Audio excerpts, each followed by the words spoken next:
दलित महापंचायत का आह्वान एडवोकेट चंद्रशेखर आजाद जी ने किया है। जीतन राम मांझी के होते हुए चिराग पासवान के होते हुए क्यों चुने?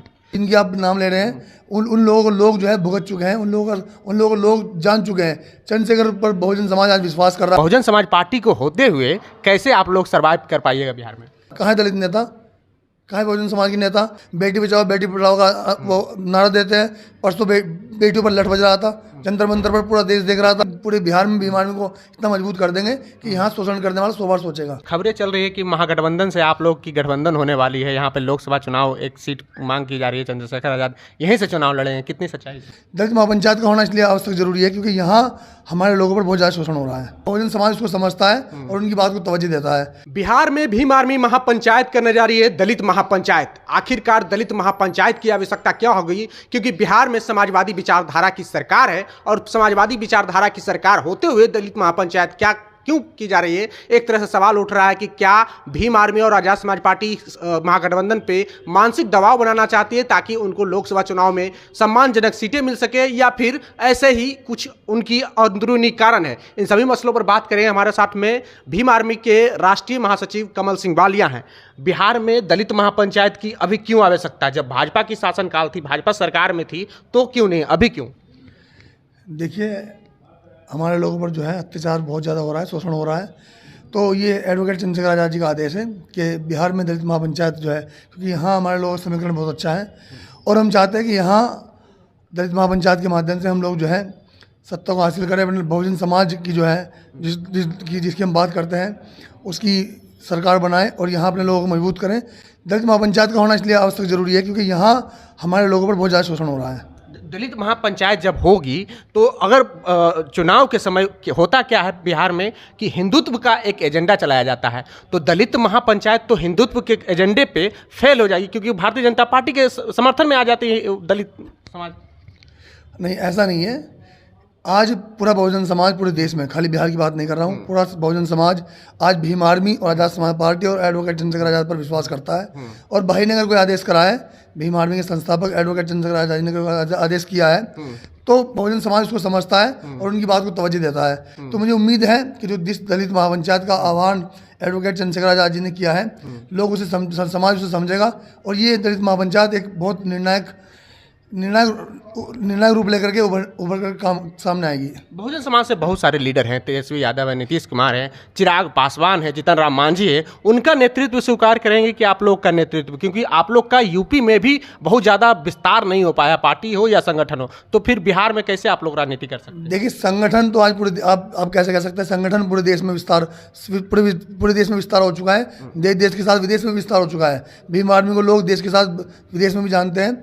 और रही उन जिनकी आप नाम ले रहे हैं, उन लोगों को लोग जो है भुगत चुके हैं, उन लोगों को लोग जान चुके हैं। चंद्रशेखर पर बहुजन समाज आज विश्वास कर रहा है, आजाद समाज पार्टी पर विश्वास कर रहा है और इसी विश्वास के मद्देनज़र आज लोग चंद्रशेखर के रूप में एक नेता, दलित नेता देख रहे हैं और इसी के मद्देनज़र रखते हुए दलित महापंचायत का आह्वान किया गया है। भीम आर्मी को क्यों चुने बिहार में? जीतन राम मांझी के होते हुए, चिराग पासवान के होते हुए क्यों चुने? जीतन राम मांझी के होते हुए, चिराग पासवान के होते हुए क्यों चुने? चुन रहे हैं लोग। जब लोगों पर समस्या आती है, जब लोगों का शोषण होता है, बहन बेटों के साथ उनके सम्मान के साथ खिलवाड़ होता है, जब ये लोग कहाँ चले जाते हैं? जब सिर्फ और सिर्फ भीम आर्मी या एडवोकेट चंद्रशेखर आजाद जी दिखाई देते हैं। वैशाली में घटना हुई थी तो एडवोकेट चंद्रशेखर आजाद जी आए थे, तो घटनाओं पर सब लोग गायब हो जाते हैं। घटनाओं पर तो जाते हैं चिराग पासवान, हर घटना पर जहाँ पे दलित का मामला आता है वहाँ पे जाते हैं। यहाँ तो हम देख रहे हैं खाली वो बिहार में जाते हैं, लेकिन पूरे देश में अगर कोई चेहरा घूमता है, कोई चेहरा अगर मान सम्मान स्वाभिमान की बात कर रहा है, तो वह है एडवोकेट चंद्रशेखर आजाद और भीम आर्मी का प्रत्येक कार्यकर्ता, आजाद समाज पार्टी का प्रत्येक कार्यकर्ता, प्रत्येक पदाधिकारी। खबरें चल रही है कि महागठबंधन से आप लोग की गठबंधन होने वाली है। यहाँ पे लोकसभा चुनाव एक सीट मांग की जा रही है, चंद्रशेखर आजाद यहीं से चुनाव लड़े हैं, कितनी सच्चाई है? देखिए, इसके बारे में तो चंद्रशेखर भाई बता पाएंगे। इसके बारे में क्योंकि हम भीम आर्मी के राष्ट्रीय महासचिव हैं, तो हम संगठन के बारे में ज़्यादा विस्तार से बता पाएंगे। महागठबंधन होगी, महागठबंधन इसके बारे में एडवोकेट चंद्रशेखर आजाद जी बताएंगे। हम संगठन के बारे में बता सकते हैं आपको। संगठन के बारे में? हाँ, भीम आर्मी के बारे में। भीम आर्मी ग्राउंड लेवल पे कहाँ है? पिछले कई 4-5 साल से देखा जाए तो बिहार में भीम आर्मी एक भी धरना प्रदर्शन नहीं किए। कोई भी मामले, चाहे वो बाबा साहब की प्रतिमा तोड़ी गई हो नौबतपुर में, या फिर कोई भी मामला उठा के देख लो, भीम आर्मी आप सड़क पर दिखी ही नहीं 4-5 सालों में। नहीं, ऐसा नहीं है भी वो राकेश पासवान जी की हत्या हुई थी, उसमें भीम आर्मी ने प्रदर्शन किया, कौन कह रहा नहीं किया है? एडवोकेट चंद्रशेखर आजाद जी खुद आए सहारनपुर से। पटना में एक भी प्रदर्शन प्रदर्शन बता दीजिए आप, जो कि राकेश पासवान की हत्या या फिर कोई भी दलित समाज पर उत्पीड़न हो, जो पटना में कोई भी आपके प्रदेश जहाँ के राकेश पासवान जी थे वैशाली में उन्होंने किया। खुद एडवोकेट चंद्रशेखर आजाद जी आए थे, उन्हें जिलाधिकारी महोदय से बात की और टीम ने जो है ज्ञापन भी दिया, कैंडल मार्च भी निकाला। ऐसा नहीं है पटना में नहीं दिखता है, राजधानी है बिहार की, पटना में भीम आर्मी पूरा एक्टिव नहीं दिखता है। नहीं, ऐसा नहीं है। अभी बहुत जल्द जो है हमें प्रभारी बनाया गया है और हम बहुत जल्द आपको यही जो आप कह रहे हैं इसको साबित करके दिखाएंगे। पूरे बिहार में भीम आर्मी को इतना मजबूत कर देंगे कि यहाँ शोषण करने वाला 100 बार सोचेगा। आप लोगों ने बहुजन जोड़ो यात्रा निकाला, अब दलित महापंचायत कर रहे हैं, क्या फायदा होने वाली है? देखिए, फ़ायदा नुकसान की बात नहीं है, अपने लोगों को इकट्ठा करना बहुत बड़ी बात है। हमारे लोग इकट्ठा होंगे, संगठन मजबूत होगा, पार्टी मजबूत होगी। जो लोग हम लोगों पर शोषण कर रहे हैं, जो लोग हमारी बहनों पर अत्याचार कर रहे हैं, उनको मुंह तोड़ जवाब दिया जाएगा। क्योंकि हम लोग आंदोलन कर रहे हैं सड़कों पर पिछले 8-10 साल से।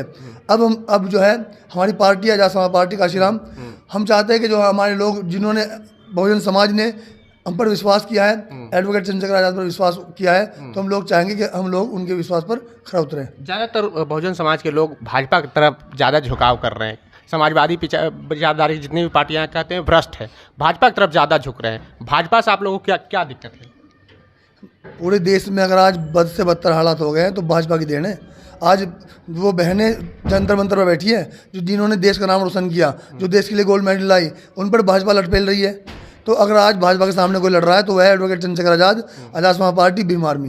भाजपा तो दलितों और आदिवासी के लिए, बहुजन समाज के लिए बहुत सारा काम किया। दलित राष्ट्रपति बनाया, आदिवासी राष्ट्रपति बनाया, अब क्या चाहिए? हाँ, बनाया। अब देखिए ना, उद्घाटन किया राष्ट्रपति भवन का, न्योता तक नहीं भेजा, निमंत्रण नहीं दिया। ये देखिए आप, जातिवाद, केवल दिखावे की राजनीति करती है बीजेपी और कुछ नहीं। बाबा साहब का नाम यूज़ करती है। सबसे ज़्यादा अगर कोई परेशान है इस सरकार में तो बहुजन समाज के लोग हैं। पर भाजपा तो कहती है कि हमारे यहाँ कार्यकर्ता भी नेता बन सकते हैं, वो भी सदन जा सकते हैं। समाजवादी विचारधारा के जो लोग हैं वो उनके सिर्फ परिवार में ही फंसे हुए हैं, उन्हीं को लोग टिकट देते हैं। कथनी और करनी में बहुत अंतर है बीजेपी की। कहते कुछ करते कुछ। 15 लाख का दावा किया था, कहाँ है 15 लाख? बेटी बचाओ बेटी पढ़ाओ का वो नारा देते हैं। परसों बेटियों पर लठ बज रहा था, जंतर मंतर पर पूरा देश देख रहा था। प्रधानमंत्री को भी तो 91 गाली दिया जाता है। कहाँ? प्रधानमंत्री अलग चीज़ है, वो बेटियां देश के लिए गोल्ड मेडल लाई, उन्होंने तिरंगे का नाम रोशन किया, पूरे देश का नाम रोशन किया। आज ये हालत है कि वो बेटियां जो है उन पर लठ बरसाए जा रहे हैं। एफआईआर तो दर्ज हुआ है। कल तो उन पर मुकदमे दर्ज कर दिए, झूठे मुकदमे उनके खिलाफ, बहनों के खिलाफ मुकदमे दर्ज कर दिए हैं। आज अगर उन बहनों के सम्मान में कोई बोल रहा है तो वो भी एडवोकेट चंद्रशेखर आजाद जी बोल रहे हैं। कहाँ है नेता? कहाँ है दलित नेता? कहाँ है बहुजन समाज के नेता? कहाँ है और पार्टियों के नेता? आज गोल्ड मेडलिस्ट बहनें जिन्होंने भारत को सम्मान दिलाया, भारत को मेडल दिलाया, आज वो बहनें संघर्ष कर रही है, कोई उनके साथ नहीं दे रहा है। सिर्फ वहाँ एडवोकेट चंद्रशेखर आजाद जी और जो हरियाणा के जो संगठन चल रहे हैं वो लोग दिखाई दे रहे हैं, बाकी कहाँ है? बिहार में भीम आर्मी ज़्यादा मजबूत आज बहुजन समाज पार्टी है, उनके पास अभी भी कोर वोट 4 से 5% है, ऐसा कहा जाता है। और बहुजन समाज पार्टी को होते हुए कैसे आप लोग सर्वाइव कर पाइएगा बिहार में? देखिए, बहुजन समाज पार्टी अपना काम कर रही है, हम लोग अपना काम कर रहे हैं। हर आदमी की पहचान उसके काम से होती है। और भीम आर्मी कैडर तो बहन जी के साथ है ना? नहीं, कैडर भीम आर्मी के पास भी है, आजाद समाज पार्टी के पास भी है। हम भीम आर्मी की पहचान अपने कार्य से है। एडवोकेट चंद्रशेखर को आजाद जी को लोग पूरे देश में जानते हैं, तो उनके कार्य से जानते हैं। आज अगर कोई भी घटना हो, किसी घटना में अगर कोई खड़ा होता है तो है एडवोकेट चंद्रशेखर आजाद जी। चलिए, तो अगर आज देश में कोई भी घटना पे खड़ा होने वाला शख्स हो तो वो है एडवोकेट चंद्रशेखर आजाद। और जो बिहार में होने वाली दलित महापंचायत है, ये आने वाले वक्त में कितना कारगर साबित होगा।